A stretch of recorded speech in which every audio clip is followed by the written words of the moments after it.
ክቡር አገኘው ተሻገር የፌዴሬሽን ምክር ቤት አፈ ጉባኤ፣ ክቡር አቶ ቴዎድሮስ ምህረት የጠቅላይ ፍርድ ቤት ፕሬዝዳንት፣ ክቡር ምክትል ጠቅላይ ሚኒስትር ተመስገን ጥሩነህ፣ ክቡር አቶ አደን ፋራህ፣ ክቡራን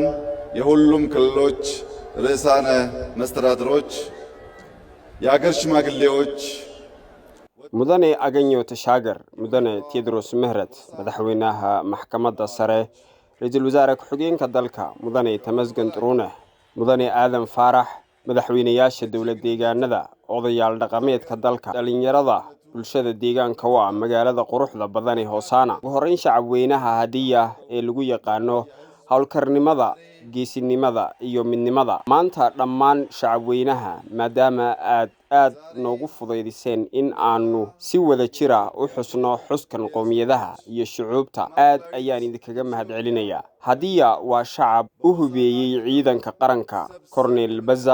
Cornel Bazabe qorshaha u dejiyay waxa hirgelin doona oo sii wadi doona dhalinyarada sida aan idinka rajeynayo in idinkula dardaarmayo shacabka sharafta leh ee bartamaha Itoobiya gaar ahaan bulshada deegaanka waa Hoosana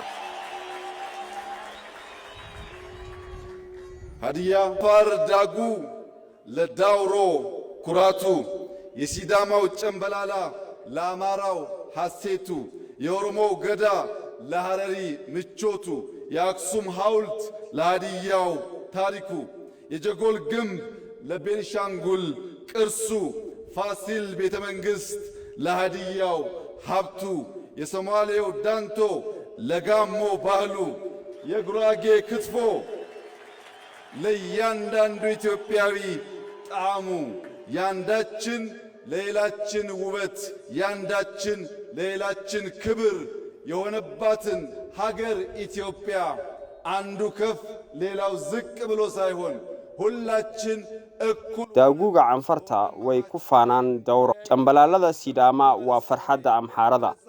gadaaga oromada waa raaxada hareerida taalada aksum waa taariikhda hadiya darbiga jagol waa dhaxalka Benshangul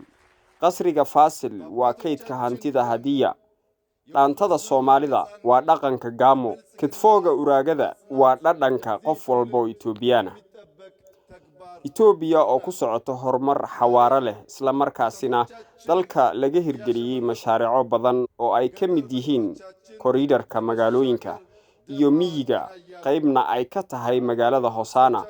arrimahaas oo isbiirsaday ayaa xoojinaya jiritaankeena Itoobiya iyo barwaaqada qaranka waarta waxa loo baahan yahay oo idinkula dardaarmaya in aad jiilka dhaxalsiisaan midnimada ay nooga tageen aabayaasheen maanta dalka waxa ka socda horumar baaxad leh iyadoo lagu dadaalayo horumarinta dalxiiska tiknoolajiyadda iyo ganacsiga taas ayaana u horseedaysa Itoobiya in ay mugdiga uga baxdo oo ay hesho ilays horumarineed markaan midnahay oo aanu ka hortagno cadawgeena doonaya inuu na kala qaybiyo isla markaasina taariikh dhaxalgal ah dalka uga tagno waa in aanu ogaanaa xeeladda cadawgeena markastana ilaashano nabadeena wixii jirana wada hadal ku xalino si hufan oo daacadana aan u fushano hawlaheena marka aan u midoono oo aanu fahano xeeladda cadawga kala jabinaya shacabka way sahlanaanaysaa inaanu ka hortagno oo xoojino nabadgelyada waarta inagoo adeegsanayna wada tashi iyo is-afgarad isla markaasina si taxadar leh uga shaqeynayna dhammaan xarumaha iyo kaabayaasha horumarineed sidoo kale waa inaynu la dagaalanaa xatooyada oo aanu mudnaanta siinaa danaha dalka iyo waliba sharafta dadkeena horumarinta tiknoolajiyadda casriga iyo isbeddelka la bilaabay waa siyaabaha kaliya aynu ku dhammaystiri karno kuna horumarin karno aynu ka gudubno sabooltinimada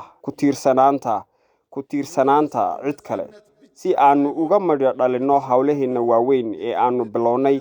waxaan dhammaan shacabka Itoobiya ugu baaqayaa in aanu xoojino nabadgelyada ku xalino khilaafaadkeena wada hadal iyo wada tashi midnimadeena iyo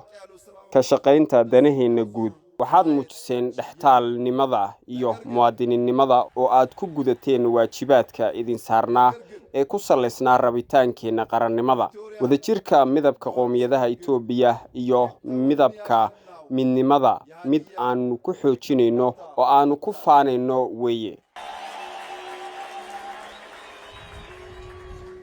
هدية